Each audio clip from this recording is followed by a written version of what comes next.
Hey guys, Rushy here, how you all doing? I apologise this video has been put out so late. I planned to do it a long time ago but I haven't had a chance. But it's basically a comparison of the three PS4 pad choices you have. For three of the best pads you can get for the PS4. They will work on PC as well I believe, but I'm specifically talking about PS4 options. So you've got the Hori Fight Commander, it's this one here. This is the regular Fight Commander, probably my favourite pad of the three. You've got the Hori FC4. That's that one. I think you can get an FC3, but I think the FC3 looks the same as this pad. The FC3 works on PS3, the FC4 works on PS4. So that's that pad there. And the last pad is the Mad Catz. It's the revised Mad Catz that I did a review on. And that's pretty much it. The base had a revised D-pad. The old one was like a satellite shape. This actually has grooves in the D-pad. So this is the latest pad that I've picked up. It's not a pad of choice for Street Fighter. My Hori Fight Commander is my pad of choice.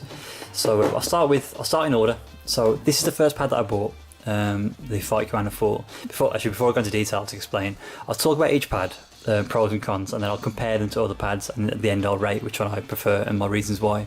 So yeah, sorry about that. Jumping back in time when I first picked up Street Fighter 5. This was the first pad I picked up. I wanted a 6-button pad, and I wanted to make sure that I used the triggers on the right hand side. I didn't want to use the D-pad and have to mess around with the left triggers. I wanted to focus on my right hand to focus on the buttons. The pad itself, the layout is very nice. It feels great in the hands. It feels perfect actually. The position of the buttons, the face buttons, great. You know, you haven't got triggers. You've got shoulder buttons on the top. Great again. Feel really good. The feedback on this pad is very nice. The buttons. D-pad. Yeah, I don't know. It's the problem with the Hori pads. The D-pad isn't a circular D-pad; it's a cross-shaped. But to be honest, it's very responsive. It's very fluid. This D-pad is much more fluid than the normal Fight Commander. It feels really nice. You know, quarter circle motions, and you know, your DP inputs, full, you know, half circle, full circle. It feels really fluid. The only gripe with this pad is, even though you can see, it does stick out quite a bit. For some reason, you can see that, I don't know if you can see that, when I press down, the whole D-pad goes in. You see it? You see that? I don't know if you can capture that on screen, but the whole D-pad pushes in. It's very spongy. And for that reason, I actually struggle sometimes with quarter circle. It's mainly quarter circle back. So if I'm facing the right hand side on the screen and playing Street Fighter, sometimes that input can go bad. The left, facing the left, you know, quarter circle back that way is fine, but that way is a bit awkward. You don't really press the back hard enough. You can actually feel there, the whole thing is going in. It's weird, it doesn't really do it on the right hand side, but there, the whole, so you can see that. The whole thing is pressing, it's really mushy. Actually pressing it nearly through the pad. If you do, I'm a Ken player, so I play Street Fighter 5 as Ken. If I do jump forward, quarter circle back, and my 3 kicks to do a dive kick, most often than not I won't get a dive kick, it won't come out. It's really frustrating. That is the reason why I didn't really feel this pad. This was it had way too much movement in it. You can see there's actually a toggle there where you can move this as well. I don't know if that has any part to play in it, but you can adjust that. I don't know why you'd want to do that anyway, but the D-pad itself just has too much play in it, and that's the reason why I don't like this pad. If this was solid, this button layout, these shoulders, the way it feels would be perfect. Even the position of the D-pad, perfect, it's bang on. It's just that the D-pad itself isn't in the rest of positions. So that's that one. I then moved to the Fight Commander. This pad here, just a normal Fight Commander. I didn't realise I sold this until afterwards. So this has no adjustable D-pad. Like the Fight Commander 4, really nice buttons. You know, the shape of the buttons, the layout, the position is perfect. Face buttons and the shoulders. The shoulders again are actually shoulder buttons, they're not triggers. That's perfect, exactly what you want in a fighting pad. The D-pad is a lot more stable. Doesn't have, you see that? Doesn't have much play in it. There is some play creeping in. I think that will get worse in time, but I'll talk about that in a second. But it's really, really good. This is quite a new Fight Commander pad. I've had it for a couple of months now. I've only been using it for like the last month, and the D-pad is very stiff. It's very fixed in place, really accurate, but it's a little too tough. I like a bit more fluidity in the movement in the quarter circles. You can see that it's quite sharp, it's quite robotic. That's probably the best word to use. It's quite robotic, but yeah, it's probably the best pad of the 3 that I've got. So I really like this pad, and the D-pad position is perfect. It's in my thumb, so I've got quite big hands. I'm quite a tall guy. My thumb sits right where I want it to be. Maybe my thumb sits a bit too far up, but it's quite comfortable. It's probably the most comfortable of the 3 pads, so I do like that. Before I move on to Mad Catz, this is my old Fight Commander. So you can see there, I've got 2. So this is the one that I had initially after the Fight Commander 4. So I've had this for about a year. This is the pad that's taken the brunt of the work on Street Fighter 5. What I want to show you is this. Can you see that? Look at the play, the D-pad. Whilst the pad is still good, the buttons work fine, shoulders work fine, all the functionality works fine. This is a problem for me. The D-pad itself has more playing than this pad. It's a bit more, I don't want to say play, it's a bit more fluid. It's very smooth, it feels great, really nice when you roll your fingers. Where this one, it's a bit more rigid, a bit more robotic like I said. But even though that's more fluid, it feels better. Look at the movement, so you can see that. The movement is awful. That cost me a lot of bad inputs because you think you press a certain button and you're not getting what you think. So get left to right, up and down.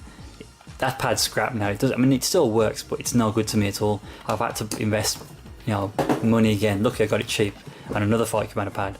And this is what I'm using now. But I imagine in a year's time, this is going to end up like this one here. So that's a problem. That's probably the main problem with the pad. Yeah, the D-pad needs a bit of loosening up. It needs to be a bit less difficult to press. The feedback is quite stiff on it, but the movement, there is no movement on it. It's perfect. Once it starts getting loose, the pad's no good to me. So that's the main issue with these Hori pads. It seems to be consistent across all the brand. These 2, the D-pads just have too much play in them. This one has too much play because of the design, because it's adjustable, but it also suffers with the same problem. See the movement? It's not as bad, but it still moves. Actually hear it. It moves quite a lot. You shouldn't have a rattly, a free-flowing D-pad like that. So I'm going to rant on, and I'm going to talk about the Mad Catz. The Mad Catz is an interesting one. Buttons are a little smaller than the Hori, and they're a little too smooth for my liking. These buttons here have got a bit of texture to them, a bit bigger, and they're not. They're quite flat as well. These are they have a lip to them. Not a lip. Sorry, they have like a how do you explain? Like a bit of a curve to them. Yeah, they're higher in the centre and they're curved downwards a little. They do feel nice, but they're a little slippy. They're quite small as well, which is very noticeable. It's a fight pad. Why does this fight pad have triggers? A big no-no in my opinion. You got shoulders for L1 and R1, but L2 and R2 triggers. Not the best for fighting games. I don't know why they've included that. Onto the D-pad. D-pad is the best of the lot. Feels great. It's really nice. It's the right shape. It's circular, which is very important. It's the right shape. It has good feedback, and your quarter circle inputs are very, very good. Really, really good. It's the best D-pad out of the lot. You're probably wondering what happened to the analog stick. This is part of the problem with this pad. The analog stick is pretty big, and I noticed look at the size of my thumb. I haven't got big thumbs, but I've got long fingers. If I'm doing a quarter circle input there, you see that? My thumb was banging into the analog stick every time. I've actually modified the pad. I've removed the analog stick away altogether. It still works. I can still move the little nub inside if I need to use it, but I've removed that because it's in the way. The other problem with this pad is, I'll talk about positioning. The buttons aren't as good as a Hori in terms of, I say, layout and size, but they're still not bad. But this D-pad, it should be further. It's only because they've got the analog stick. They shouldn't have put the analog stick at all. That shouldn't have been there to begin with. And this D-pad positioning should have been slightly to the right, slightly down a bit. If you look at my hand naturally, that's where my hand naturally wants to sit. If you see that, that's way off. It's way off. And if I pick up Fight Commander, look at that. I'm not forcing that. That's the natural position. It's a little bit too far to the right, but I can sort of lean back a little bit and I'm on it. Look at that. My thumb is way off. So this pad is for smaller hands. If you've got big hands, you're gonna have to hold it sort of. You see there, look, my hand's kind of away. It's sat at a weird angle. You know what I mean? And what I realise is, because the trade-off of that is that when you do quarter circle back motions, or if you're facing the left and you're doing firewalls, you're not getting, so you're getting the down, you're getting the down forward, but you're not getting the forward input. The amount of times I do C8, so I do quarter circle forward, kick with Ken. I'm a Ken player on Street Fighter 5. I'm not getting that input because the pad is D-pad is way too high, and that is a problem with this pad. That's pretty much my overview for all three pads. If I was to suggest one, I mean, I wish I'd done this earlier on, like I said. If I was to suggest a pad now out of the three, the pad I would go for is this. But the issue there is its lifespan. It has a lifespan of about a year. I'll let you guys know in a year's time after I've had this pad how I'm getting on with it and if I've had to buy a new one. But you shouldn't have to replace a pad because the D-pad becomes loose. So that's the issue with this pad. But overall, buttons are really good. The feel of it, the chassis is perfect. And the D-pad early on is great. It's really, really good. I get a few bad inputs, but that's mainly because it's the feedback on the D-pad is a little bit too stiff. But other than that, very, very happy with this pad.